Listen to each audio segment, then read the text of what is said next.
the charter. Now, in fighting these terrorist groups, it's been clear the commitment and the efforts of the Syrian government to protect its own people from the terrorist barbarism, and this has been done, and this has been handicapped by external players who are not respecting the legitimate government. Aleppo citizens are fleeing from terrorists who are trying to use them as a human shield, and they're moving into the government-controlled areas where they find assistance and humanitarian assistance. In eastern Aleppo, the terrorist organizations are using these people as human shields, as ISIS has done it where it controls ground, and it's using humanitarian aid for its own ends, rather than providing aid to the Syrian people. The so-called moderate position should be disconnected totally from Al-Qaeda and the Nusra Front in order to demonstrate their real intentions to achieve peace through political negotiations. This these opposition groups should join the combat against terrorism and should be not part of that terrorist scourge, as we see, unfortunately. Now, of course, Mr. President, the solution to the conflict is not a military solution, it has to be a political solution, but this does not mean that the Syrian government should renounce its responsibility to protect the people from terrorism and protect its own territory. We support once again the Special Envoy for Syria, Mr. Mistura, to achieve a peaceful and political solution to this conflict, and we call on the parties to commit themselves to move towards the shared goal of peace and stability in that country, and beginning with an effective withdrawal of all the fighters from the eastern part of Aleppo. And finally, we advocate a negotiated political solution to this dreadful crisis. There must be an end to foreign intervention in Syria. The Syrian people have paid a high price in defense of their sovereignty, territorial integrity, and to defeat terrorism. The international community, particularly this, the Security Council, must achieve consensus to ensure that we promote constructive steps to destroy violence and re-establish peace. Thank you very much, Mr. President. Le agradezco su intervención. A continuación daré la palabra al embajador de Malasia. Thank you. Mr. President, Malaysia has repeatedly called for this Council to act more decisively on Syria. We therefore view this latest effort by Egypt, New Zealand and Spain as an attempt to assert the Council's authority and discharge its responsibility to effectively address the deteriorating situations in Syria, particularly in Aleppo.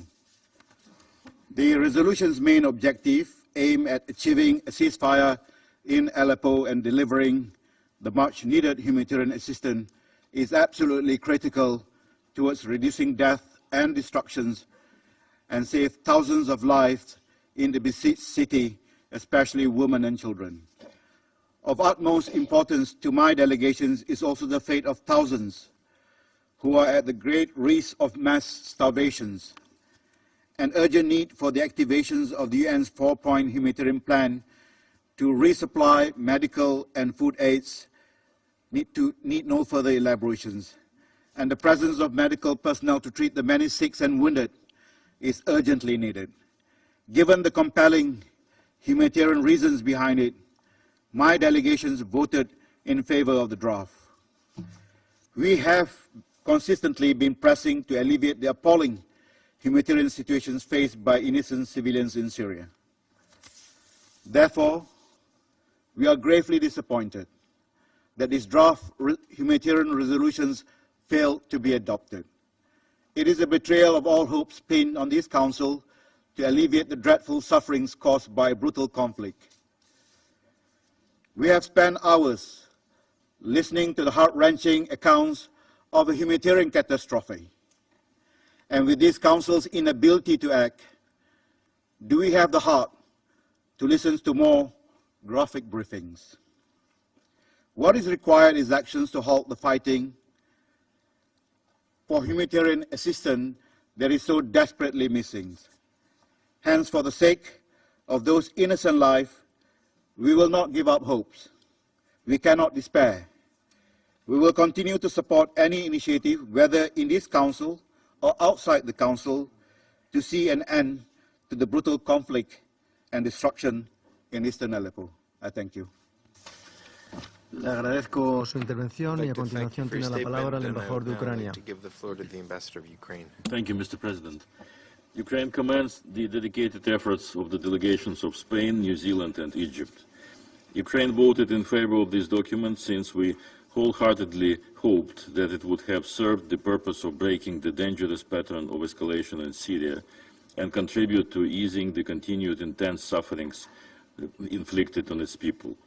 The resolution represents a rare, if pale, glimmer of hope in the otherwise gloomy environment around the Syrian issue in this Council. It is exactly for the same reason that we are extremely dismayed, but not surprised by the fact that all these efforts were at the end derailed once again by the Russian Federation. Such a shame to talk about procedures as if they are more important than the very principles of this organization and this Security Council, let alone the wasted lives of more and more innocent people of Aleppo. If the resolution did see the light and was adopted, it would have been a small yet meaningful step towards exercising the collective responsibility by this Council. It would have helped to prevent what has already become one of the gravest humanitarian tragedies of modern times. It is utterly frustrating that the counter-terrorism narrative will continue to be used by Russia as an alibi for bombardments of opposition forces and civilians in Aleppo and elsewhere. History will hold accountable those who didn't let this Council to discharge its duties. We again stress the urgent need for the UN to look into the alarming reports on the extensive use of incendiary weapons as well as other indiscriminate weapons, including bunker-buster bombs. We firmly insist that those responsible for committing crimes against humanity, war crimes and other grave violations of international humanitarian law should be brought to account.